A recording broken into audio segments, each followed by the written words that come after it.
students, welcome you all in your subject social science. Okay, let's continue our chapter, the government. Okay, so in last video we have discussed about the what is the government and types of government, and we have already discussed about the first types of government, the democratic government.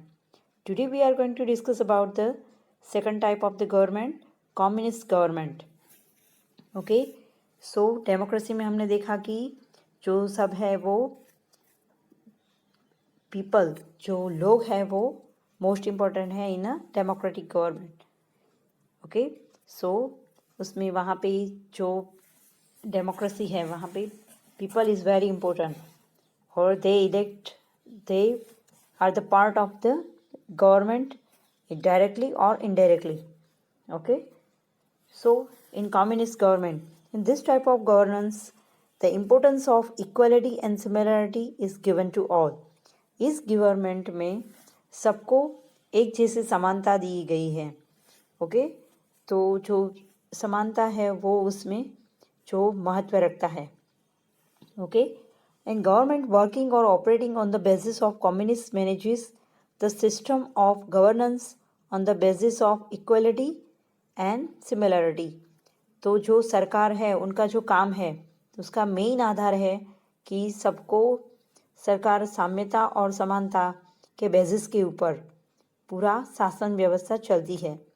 Okay so the system in many countries of the world government working on the ideology of communist is seen. बराबर. तो हमारी बहुत सी countries है जहाँ पे ये communist government ये विचारधारा के ऊपर सरकार चलती है. ओके जैसे कि China, Laos, Vietnam etcetera. In some countries of the world communist government is formed through election. तो कभी कभी ये जो साम्यवादी सरकार है वो कभी इलेक्शन के थ्रू भी किया जाता है. इनका जो चयन होता है वो सरकार जो इसका निर्माण होता है वो इलेक्शन के थ्रू होता है. Okay, there are many examples of some rulers forming a government based on the communist ideology and becoming the sole rulers in the long run. बराबर. पर ऐसे बहुत सारे एग्जाम्पल्स है कि वहाँ पे कभी कभी जो ये साम्यवादी सरकार है उसमें जो सरकार का निर्माण है वो एक रूलर के हाथ में आ जाता है. मतलब एक ही जैसे चलती है वो सरकार, एक ही शासक की तरह. बराबर. तो ऐसे वो लॉन्ग टाइम पर ऐसे चलती रहती है. तो ऐसे भी एग्जाम्पल्स हैं. The administration and the governance is done considering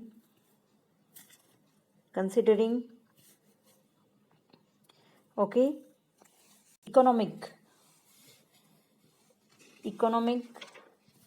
economical, ideological and intellectual equality among workers. तो उसमें क्या है कि जो मज़दूर है, जो श्रमिक है, मज़दूर है, तो उनके जो शासक है लोग, उनकी जो आर्थिक परिस्थितियां हैं, उनकी बौद्धिक क्षमता, उनकी विचारधारा, सबको समानता के धारा में साम्यता के आधार पर वो संचालन किया जाता है. बराबर. तो वो ऐसे शासन चलता है. Today some rulers who rule individually or forcefully have left communists and adopt monarchy और डिक्टेटरशिप. कभी कभी साम्यवादी सरकार में क्या होता है कि जो सरकार है वो लोगों को फोर्सफुली या तो मतलब इंडिविजुअली एक व्यक्ति के थ्रू और फोर्सफुली अपनी सरकार को अपने हाथ में ले लेते हैं. बराबर. और वही सत्ताधिकार हो जाते हैं. जैसे कि मोनार्की, एक राजा जैसा होता है ना मोनार्की में, तो ऐसे ही पूरा वो संभाल लेते हैं. बराबर. तो इस विचारधारा में भी कभी कभी ऐसा हो जाता है. तो communist ideology is known as the world in the leftist ideology. बराबर. तो ये कम्युनिस्ट गवर्नमेंट है कि व्यक्ति को केंद्र में रखते हुए जो शासन चलाते हैं. तो विश्व में जो साम्यवादी विचारधारा है तो उसे डाबेरी विचारधारा भी बोला जाता है, क्योंकि उसमें कुछ तय नहीं होता है कि लोगों का कुछ इतना इम्पोर्टेंस नहीं होता है. जो गवर्नमेंट बोलती है वो ही इम्पोर्टेंट होता है। बोला जाता है वो साम्यवादी, बराबर, पर लोग इतने इम्पोर्टेंट नहीं है। जैसे कि हमारा डेमोक्रेसी में है, अगर हमें कोई जो हमारे चीफ मिनिस्टर या प्राइम मिनिस्टर उनके जो कुछ रूल्स है ऐसे वो नहीं पसंद है, वो हमने उनको, हमारे जो रिप्रेजेंटेटिव है अगर वो ठीक से काम नहीं करते तो हम उनको मतलब उनके विरोध करके उनको निकाल भी सकते हैं। तो यहाँ पे ऐसा कुछ नहीं होता है, right. The next is monarchy, बराबर। In this type of government any one person governs as a ruler. तो यहाँ पे कोई भी एक पर्सन होता है, वो एक रूलर होता है, बराबर, like a king. Generally the title of ruler is inherited, बराबर। तो वो इनहेरिटेड होता है कि इलेक्शन के थ्रू नहीं, जो किंग होता है फिर उनका सन, फिर उनका सन, तो ऐसे इनहेरिटेड चलता है, मतलब दूसरों को चांस नहीं मिलता है किसी को और को। People do not have right to choose their ruler in this type of governance. तो लोगों को अपने जो रूलर्स है उनको चूज करने का टाइम, मतलब उनको मौका नहीं मिलता है ऐसी इस टाइप की गवर्नमेंट में, okay. Today monarchy is seen in some countries of the world. कुछ कंट्रीज़ में अभी मोनार्की सिस्टम है, फॉर एग्जांपल न्यूजीलैंड, ऑस्ट्रेलिया, उनकी कुछ कंट्रीज़ है, न्यू गुयाना, बराबर। तो ऐसी कंट्रीज़ में कभी कभी जो ये मोनार्की सिस्टम अभी भी चालू है। At the same places in monarchy elections are held for name sake. तो कभी कभी उसमें इलेक्शन भी होते हैं, बट सिर्फ नेम सेक, मतलब नाम मात्र के, बाकी तो जो रूलर्स होते हैं वही आते हैं, बराबर। इलेक्शन भी होता है तो अंदर अंदर उनके ही उनके होते हैं, मतलब दूसरा कोई पर्सन बाहर का जो लोकल पीपल है वहाँ से कोई नहीं आते हैं, ओके। तो नाम मात्र का सिर्फ इलेक्शन वगैरह होता है। In monarchy the ruler takes the decisions keeping himself in the centre. तो पूरे जो राज्य है उनका पूरा जो डिसीजंस पावर वो सब किसके पास होता है, जो रूलर है उसके पास, बराबर। ऐसा नहीं कि लोगों को साथ डिस्कस करके कुछ ऐसा किया जाए, no. The decision taken by our person, one person here is considered the final. और उनका जो डिसीजन है वो फाइनल है, okay. Emphasis is placed on the well-being and convenience of the ruler rather than people's, बराबर। फिर वो जो डिसीजन है वो लोगों के लिए जो बराबर है, सुविधापूर्वक है, ठीक है कि नहीं, वो कुछ मायने नहीं रखता है, बट सिर्फ वो डिसीजन लेता है, दैट इज़ फाइनल, बराबर। तो वो कन्वीनियंस उनके हिसाब से जो कन्वीनियंस है वो कन्वीनियंस है लोगों के लिए भी, ओके। तो वो जो रूलर है वही सब सारे डिसीजंस लेते हैं, सारे जो निर्णय होते हैं वो सब, बराबर। और लोगों की जो सुखाकारी सुविधा वो नहीं देखते हैं, फिर सिर्फ अपनी देती है, ओके।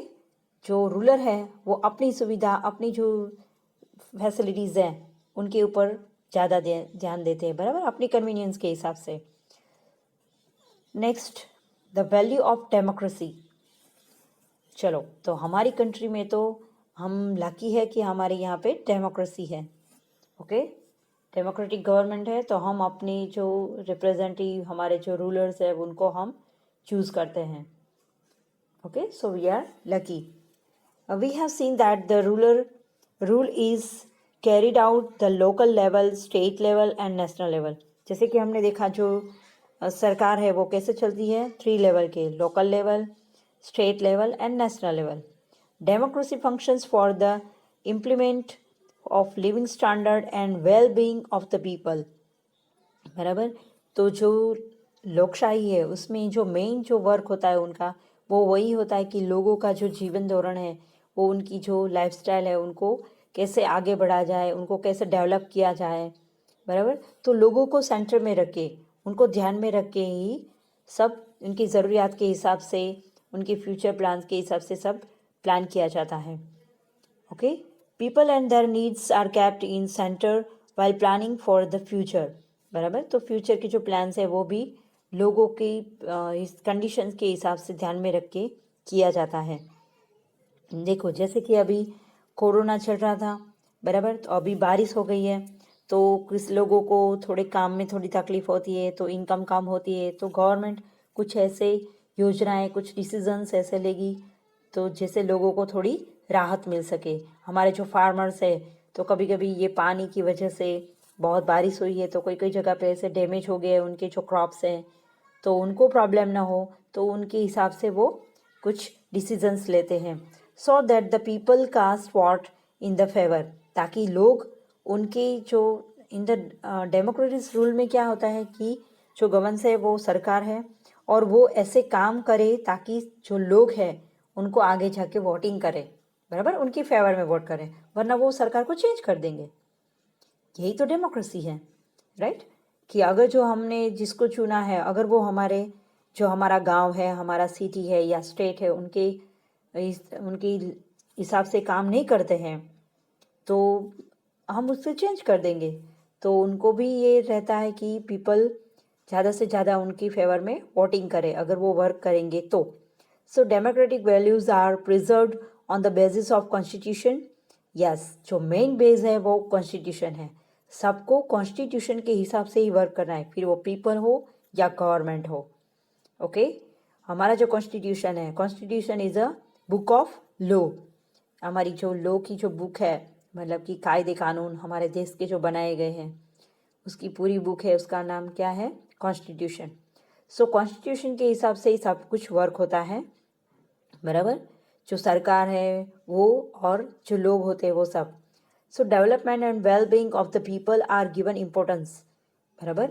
तो लोगों को ज़्यादा इम्पोर्टेंस दी जाती है कि उनके जो उनका कैसे डेवलपमेंट हो, बराबर। वेल बीइंग कैसे अच्छे से अच्छे उनको जीवन मिले, बराबर, रहने सहने को, उनको खाने पीने को सब कुछ अच्छा अच्छा मिले, तो इस हिसाब से वो वर्क करते हैं।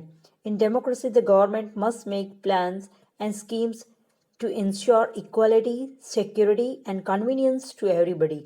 यस, उनके जो प्लान और स्कीम होती है वो भी उसी बेसिस पे होती है कि सबको इक्वल राइट्स मिले। जैसे कि जो जॉब्स वगैरह है तो सबको जॉब के लिए सब मतलब कि कैपेबल है, मतलब कि जो पढ़े लिखे हैं उन सबको जॉब मिलेगा, ऐसे कि नहीं कि ये कास्ट है वो कास्ट है, ऐसा नहीं, बराबर। उनकी सिक्योरिटी, सबकी सिक्योरिटी का भी बड़ा ध्यान रखना पड़ता है, बराबर। जैसे कि हमारे जो सोल्जर्स है वो ध्यान देते हैं, फिर वो लेडीज़ के बारे में, लेडीज़ की सिक्योरिटी के बारे में गवर्नमेंट सोचती है, कुछ ऐसे स्कीम बनाती हैं, तो सबके लिए जो कन्वीनियंस है वो ज़्यादातर ध्यान देते हैं। तो that is the democracy. So next point is government and laws. Yes, सरकार और उसके कायदे। Forming framing of laws is the work of government, most important. सरकार का जो मेन काम है वो कायदे बनाना है, और all should follow the laws, और हम सबको उस कायदे को हिसाब से उनको फॉलो भी करना है। कायदे कानून जो है हमारे वो हमें फॉलो करने हैं। जैसे कि गवर्नमेंट ने रूल्स बनाया है कि अभी जो कोरोना चल रहा है तो सबको मास्क पहनना है, तो वी शुड फॉलो दिस। वो हमारे लिए तो है ना, बराबर। बीच में हेलमेट का जो कंपलसरी आ गया था, तो सबको ध्यान देना है कि व्हीकल में आप जा रहे हो तो हेलमेट पहनोगे तो वो आपके लिए ही अच्छा है। जो रूल्स बनाए वो हमारे लिए तो हैं, राइट? तो we should follow this. Various laws here importance place for working of government, बराबर। ऐसे ही सरकार को चलाने के लिए बहुत से ऐसे कायदे भी हैं तो वो महत्व रखते हैं। Government has power to amend in, okay, I mean laws along with their implementation. उनके पास, देखो, सरकार के पास ऐसे पावर है, बराबर, ऐसे अधिकार है ताकि वो कुछ कायदे बना सके, ओके, और उसका इम्प्लीमेंटेशन कर सके, मतलब कि लोगों को समझा सके कि आपको ये करना है। आपको पता था ना कि जो मास्क नहीं पहनते थे तो उनको उनके ऊपर फाइन भरना पड़ता था उनको। तो ये ज़रूरी है, जो कायदे बनाए हैं उनको फॉलो भी तो करना है। People can challenge the government laws. Democracy का एक ये मेन फ़ायदा है। अगर आपको ऐसा लगे कि आपके साथ कुछ इनजस्टिस हो रहा है तो आप उनके कायदे को चैलेंज भी कर सकते हैं, okay. So people can seek cooperation of courts for their rights and against injustice done to them। उनके साथ कुछ भी जो अन्याय हुआ है, बराबर, या उनके राइट्स कुछ उनको नहीं मिले हैं तो उनके खिलाफ वो कोर्ट में जाके अपील भी कर सकते हैं, okay. In the context of the laws of procedure of the government. When people feel that they are not implemented properly, they can raise their voice in the court. बराबर कि हमारी जो सरकार है वो कुछ कायदे कानून जो करते हैं वो सबके लिए ठीक है, बराबर। पर मान लो कि कभी कभी आपको ऐसा लग रहा है कि ये आपके साथ कुछ इनजस्टिस हो रहा है, तो आप अपनी आवाज़ उठा सकते हैं। जैसे कि कोई रूल्स है कि आपको ये चीज़ कंपलसरी पहनना है, तो वो सबको लिए इक्वल है। पर कई जगह पे आपने देखा कि कुछ बड़े लोग हैं उनको ऐसे ही जाने दे रहे हैं, तो आप वहाँ पे बोल सकते हैं, बराबर, अपनी आवाज़ उठा सकते हैं। और सरकार भी कुछ ऐसे वर्क है जो हम ठीक से प्रॉपर नहीं करते हैं, सरकार का जो वर्क है वो हम उसके अगेंस्ट आवाज़ उठा सकते हैं। और सरकार अगर हम कुछ कर नहीं कर सकते हैं, हम कुछ रूल्स फॉलो नहीं करते हैं, तो वो हमें फाइन भी कर सकती है।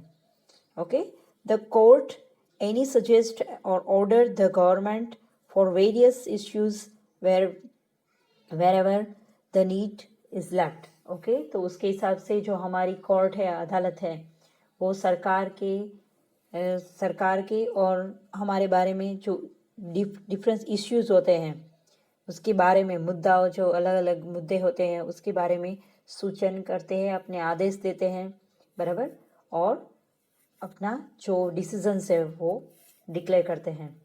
और जो हमारी जो गवर्नमेंट है वो भी इस हिसाब से काम करती है। देखो बाजू में जो लेडी का पिक्चर है वो क्या है, गॉडेस ऑफ जस्टिस, न्याय की देवी।